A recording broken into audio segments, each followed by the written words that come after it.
I got in the movie. I got a call from Pete and Billy Gerber, and literally I heard that there was an interest for me to take on a certain role in the film. Sent me the material. I read it. I loved it, and then after that, I found out who else was involved in the movie, which only amplified the material even more. So I was all about it. I was gung ho. I was ready.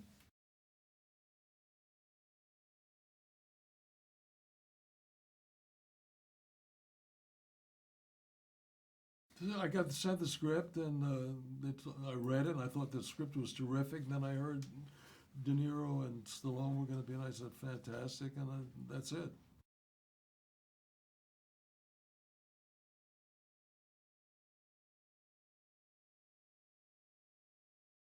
You know, I had the opportunity in my career to work with two established actors, and I don't even want to say two. I mean, you have four. I'm coming up. I'm Four. coming You up. have four very, I'm very getting there. established actors. Another couple of years.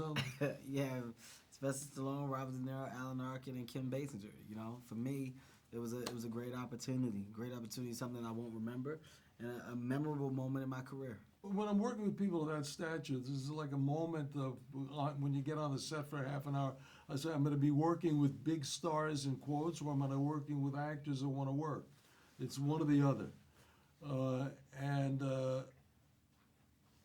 and in these cases, I was working with just people that wanted to work, people that want to be part of a team and work. Which you breathe a sigh of relief and you go to work and that's it. Almost all my work in the film was with Stallone, the two of us, and he was a gentleman. He never pulled rank. He was always a team player. I mean, he's a wonderful director, actor, writer, producer, and you never got the sense, I was just working with another really interested, hardworking actor. I mean, so you breathe a sigh of relief and you do your work, and then the rest of it goes away. I wasn't sitting on the set looking at somebody's interesting acting technique. That's not very interesting. You don't do that when you're on the set. It's like being a prize fighter. You're not there to admire somebody else's work. You're there to either work or not work. Either it clicks or it doesn't click.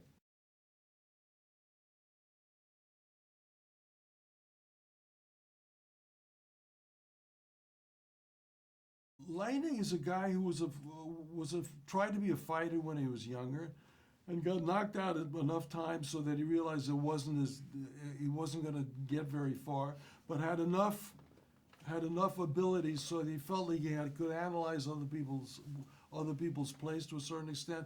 Fell in with this guy. They became friends, and he, at one point 30 years ago, asked if he wanted to be his trainer. And I said, well, yeah, it ain't going so good for me as a fighter. Well, let's try it out and see if it works. It worked. We got along well, and here we are again.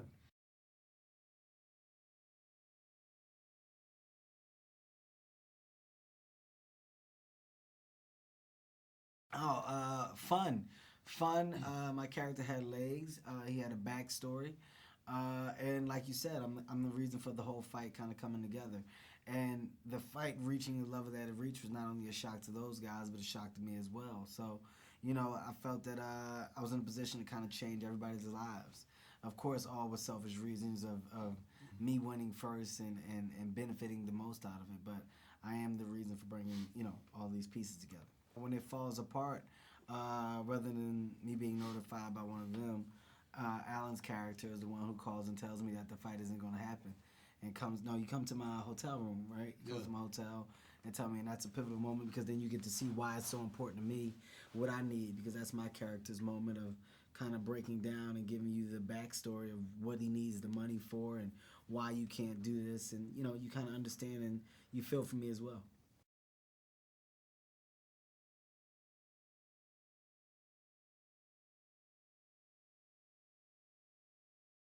In this particular film, it's important because my favorite genre, if I have one, is serious comedy, and this has an underlying texture and reality. The characters all have a reality and backstory, and they have a certain amount of depth, and so it was very important.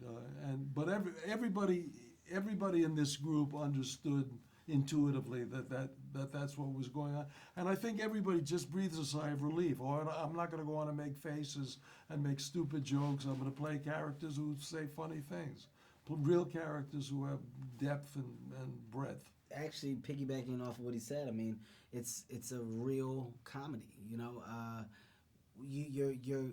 you're giving us something to do, but it's grounded enough to where it's believable. Yeah, we're the comedic relief in the film, but I love the fact that it was leveled out. It wasn't too much. You know, Yeah, all of this could have, as crazy as it is, the whole thing could happen.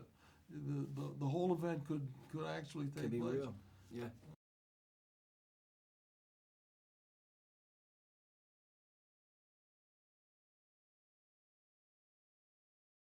I think he's a great director. He has a great body of work. Alan's worked with him before. I worked with him before. I had a wonderful experience, and this was just another wonderful experience.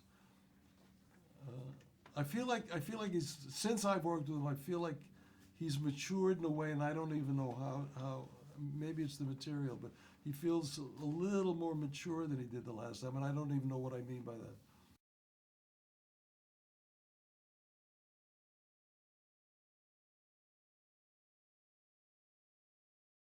Letting go. That's what. I mean, I don't. When I read a script, I don't look for the message on a billboard. If there is one there, it turns me off a little bit. But I love movies that will make me feel better about life, about my life.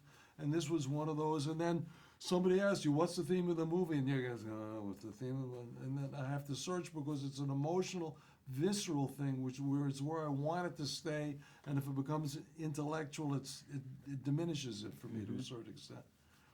But I'm happy now to find this. Yeah, it's about letting go. Yeah, I couldn't say it better. It's about letting go. You know what I would say though, Alan? Instead of it being about letting go, I would say it's about people letting go. Yeah, just to make it a little deeper.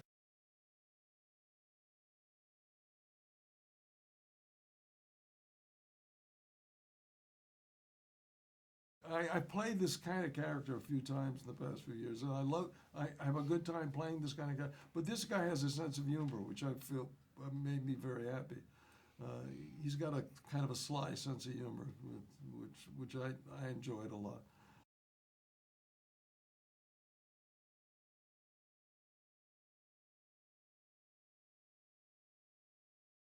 Yes, very important. My character had a sense of humor, but it was through a cocky, cocky con artist realm, you know. But he definitely had a sense of humor, but it wasn't necessarily within jokes. You know, he wasn't trying to be funny. The stuff that he was doing just came trying off. to be funny. He just asked me, "What was Jesus like?" What was Jesus like? Yeah, but it was still in that cocky asshole way, though. You know, it was definitely with an undermined intention to it.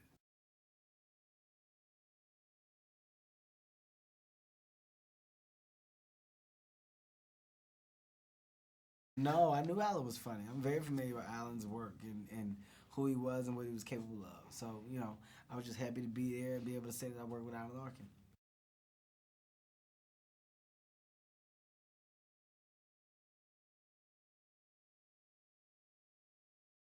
I don't improvise a lot. He improvised a lot. Yeah, I don't like to read my lines. Ever. I can't read.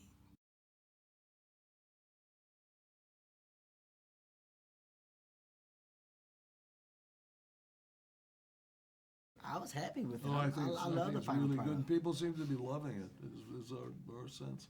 Great reception since we've been doing this thing.